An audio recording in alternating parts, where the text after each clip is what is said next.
Yesu ashimwe bene data, mbahaye ikaze muri uyu mwanya w'ijambo ry'Imana. Hanyuma ariko munyemerere tubanze dusenge kugira ngo tuyoborwe n'Imana muri uyu mwanya.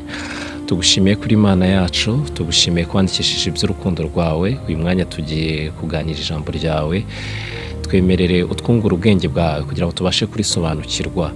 Uryumva wese rize kumugirira umumaro, ufungura imitima yacu tubashe kumva ndetse tunatubashishe kumvira no gushyira mu bikorwa icyo dusaba. Tugusabye twizeye mu izina rya Yesu Kristo, amen. Hanyuma ijambo ry'Imana nifuje ko tuganira riragaruka cyane ku guhamya abo turi bo. Imana yacu tugirire neza. Tugiye gusoma ijambo ry'Imana usanga mu rwandiko rwa 2 Pawulo yandikiye Timoteyo. Turasoma igice cya 1 umurongo wa 8.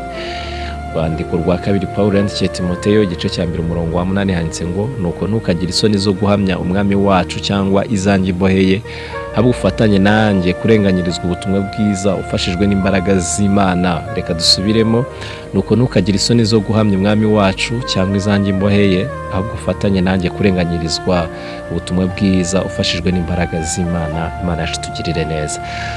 Uru rwandiko Pawulo yandikiye Timoteyo cyari mu gihe yari arimo amusezera. Timoteyo yari yarafatanyije na Pawulo kubwiriza ubutumwa bwiza. Timoteyo yari nk'umwana wa Pawulo ngo yabyaye mu buryo bw'umwuka, kuko yari yaramubyaje ubutumwa bwiza. Rero mu gihe arimo amusezera, agitangira kumwandikira urwandiko rwo gusezera, ku murongo wa 8 aramwihanangiriza cyane, aramubwira ngo ntukagire isoni zo guhamya umwami wacu cyangwa izanjye imboheye. Imana yacu tugirire neza. Ahubwo ngo ufatanye nanjye kurenganyirizwa ubutumwa bwiza ufashijwe n'imbaraga z'Imana. Uzi ko hari ukuntu abantu benshi baba bakijijwe kandi ko kakumva kunza Imana, ariko guhamya yuko ari umukristo, guhamiriza rwa rungano rwe, guhamiriza abantu bo mu muryango w'iwabo, guhamiriza abantu bakorana nawe, kubahamiriza koko akijijwe, akababwira ngo ibi ndabyemerewe, ibi ntabwo mbyemerewe, bikaba ibintu bimukomereye, bikamutera isoni. Abantu benshi bagikizwa cyangwa se iteka baganzwa n'imbaraga z'urungano rwabo. Arakizwa ariko kugendana Bibiliya bikamutera isoni ku rwego rukomeye.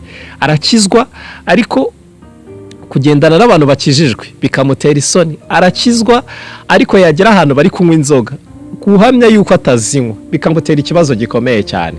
Rimwe na rimwe akaba yahitamo no kubeshya kugira ngo ahave. Ariko Imana irifuza yuko uyihamiriza. Imana yacu tugirire neza, ukabahamiriza abo bose. Ijambo ry'Imana yatubwiye ngo ntukagire isoni zo guhamya umwami wacu Yesu Kristo.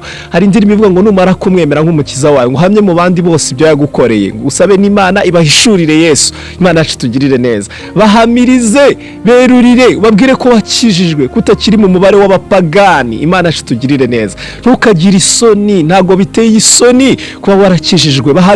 Bahamirize, tinyuka, ubahamirize, ubabwire ngo narakijijwe, nakire Yesu nk'umwami n'umukiza. Ibi ngibi ndabyemerewe, ibi nabyo ntabwo mzemerewe. Imana yacu tugirire neza. Ndetse hepfo gato Pawulo aramubwiye ngo ahubwo ufatanye nanjye kurenganyirizwa ubutumwa bwiza. Uzi ko hari n'igihe ubona koko guhamya kuri umukristo hari igihe bizaguhombya, hari ibintu bizaguhombya, hari connection bizaguhagirikira, hari ukuntu bizatuma utotezwa, ariko nubwo byagenda gutyo uzemere, nubwo hazamo kurenganywa, uzemere uhamye uwuriwe, kuko ariko Kristo ari rwo rugero rwiza dukomera ku ntumwa n'abahanuzi ba kera. Mbese nibyo dukomora kuri basogokuruza ba kera. Barahamyaga, abamartire benshi bamwe bagiye bahorwa ubutumwa bwiza bwa Kristo Yesu, bajyaga babwira ngo ihakane Kristo ngo tukubabarire, cyangwa se nutamwihakana tukwice, aho kugira ngo yihakane umwami Yesu Kristo akemera bakamwica. Mwifurije kwemera guhamya Kristo, ugahamye neza uwuriwe, ntutezuka ku uriwe. Babantu mugendana bahamirize ngo narakijijwe, ibi ndabyemerewe, isi mbyemerewe.